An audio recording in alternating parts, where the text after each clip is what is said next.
Hello అండి, welcome back to my channel. అందరూ ఎలా ఉన్నారు? నేను చాలా చాలా బాగున్నాను. మీ అందరికీ కూడా దీపావళి శుభాకాంక్షలు. కిషాంత్ పడుకున్నాడండి. వాళ్ళు లేచేలోపు నేను డిన్నర్ ప్రిపేర్ చేయాలి. ఈరోజు దివాళీ కాబట్టి దివాళీ స్పెషల్స్ ఏం చేశాను అన్నది నేను మీతో షేర్ చేసుకుంటున్నానండి. గులాబ్ జామ్ చేశాను, అలానే మినపగారెలు, ఉల్లిగారెలు కూడా వేశాను. నెక్స్ట్ మటన్ కర్రీ ప్రిపేర్ చేశానండి. మటన్ బిర్యానీ కూడా వేశాను. ఈ రోజుతో మేము ఈ నాన్ వెజ్ అనేది కంప్లీట్ చేసేస్తామండి. ఈ నైట్ మేము ఇలానే సెలబ్రేట్ చేసుకుంటాం, ఇలానే డిన్నర్ అది ప్రిపేర్ చేసుకుంటాం. చాలామంది నాన్ వెజ్ తినరు ఈరోజు, కానీ మేమైతే ఇలానే లాస్ట్ అండ్ ఇంకా ఈ రోజుతో రేపటి నుండి కార్తీక మాసం 1 మంత్ వరకు స్టార్ట్ అవుతుంది కదా. 1 మంత్ వరకు మనకి నాన్ వెజ్ అనేది తినము కాబట్టి ఈ నైట్తో మేము క్లోజ్ చేసేస్తామట నాన్ వెజ్ తోటి. వీడియో ఎండ్ వరకు చూస్తూ ఉండండి.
ఈ దీపావళి రోజున మన ఇంటి సింహద్వారానికి అంటే మన మెయిన్ డోర్ గడపకి ఈ విధంగా పసుపు, కుంకుమ, బియ్యపిండితో బొట్లు పెట్టుకుని ముగ్గులు వేసుకుంటే చాలా మంచిదంటండి. ఈ విషయం నాకు ఈ రోజునే తెలిసింది, మా సిస్టర్ చెప్పారు. ఈ విషయం నాకు నిన్ననే తెలుసుంటే ఈ వీడియో అనేది నేను మీతో షేర్ చేసుకునేదానండి. టైం లేదు, అందుకని నేను ఈరోజే ఈ వీడియో అనేది నేను మీతో షేర్ చేసుకుంటున్నాను. నెక్స్ట్ ఇయర్ మీరు ఈ విధంగా ఫాలో అవ్వండి నచ్చితే. ఈ విధంగా పసుపు అంతా కూడా గడపకి మొత్తం బాగా రాసుకోవాలి. తర్వాత ఈ విధంగా బొట్లు పెట్టుకోవాలండి. మా మెయిన్ డోర్ గడపకి డిజైన్స్ ఉన్నాయని చెప్పి నేను బాల్కనీలో ఉన్న గడపకి ప్లెయిన్గా ఉందని చెప్పి నేను మీకు చూపిస్తున్నానండి, బాగా క్లారిటీగా కనిపిస్తుందని చెప్పి. నేను ఏ పండుగలు వచ్చినా మామూలుగా పసుపు రాసుకుని ఇలా కింద గడప కిందక సైడ్స్ ఉంటాయి కదా, అక్కడే నేను పసుపు, కుంకుమ, బియ్య పిండితో బొట్లు పెట్టుకుంటానండి. ఈ విధంగా నాకు పైన డిజైన్స్ అవి తెలీదు, ఇదే ఫస్ట్ టైం తెలియడం నాకు. ఇకపై నేను ఇలానే ఫాలో అవుతాను, మీరు కూడా నచ్చితే ఫాలో అవ్వండి.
ఈవినింగ్ పూజ కంప్లీట్ అయ్యిందండి.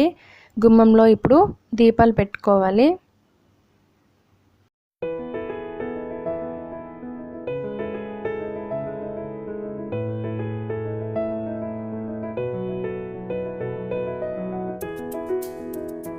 ఈ విధంగా గడపకి ముగ్గులు పూర్తయిన తర్వాత 2 కలువ పూలను పెట్టుకుంటే ఇంకా మంచిదంటండి.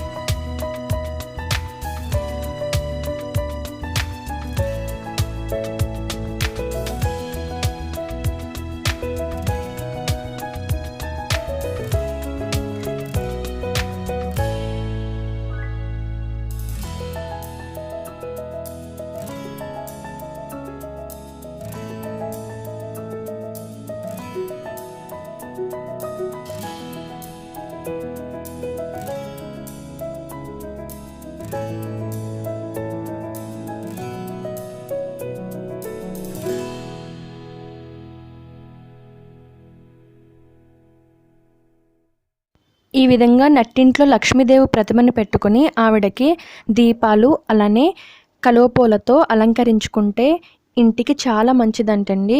మీకు చెప్పాను కదండి కలువపూలు దగ్గరలోనే మాకు ఉన్నాయని.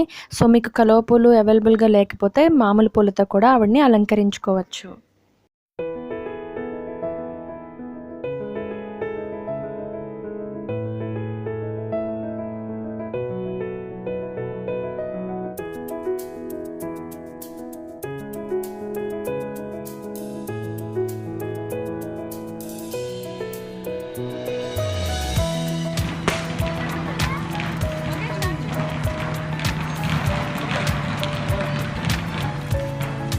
ఇలా చూడు రిత్విక్, ఇలా చూడన్నా.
ఓకే ఫ్రెండ్స్, మీరు కూడా ఈ దివాళీని ఎలా సెలబ్రేట్ చేసుకున్నారో నాకు కామెంట్ చేయండి. అలానే మా డిన్నర్ కూడా కంప్లీట్ అయిపోయింది. Bye bye, good night.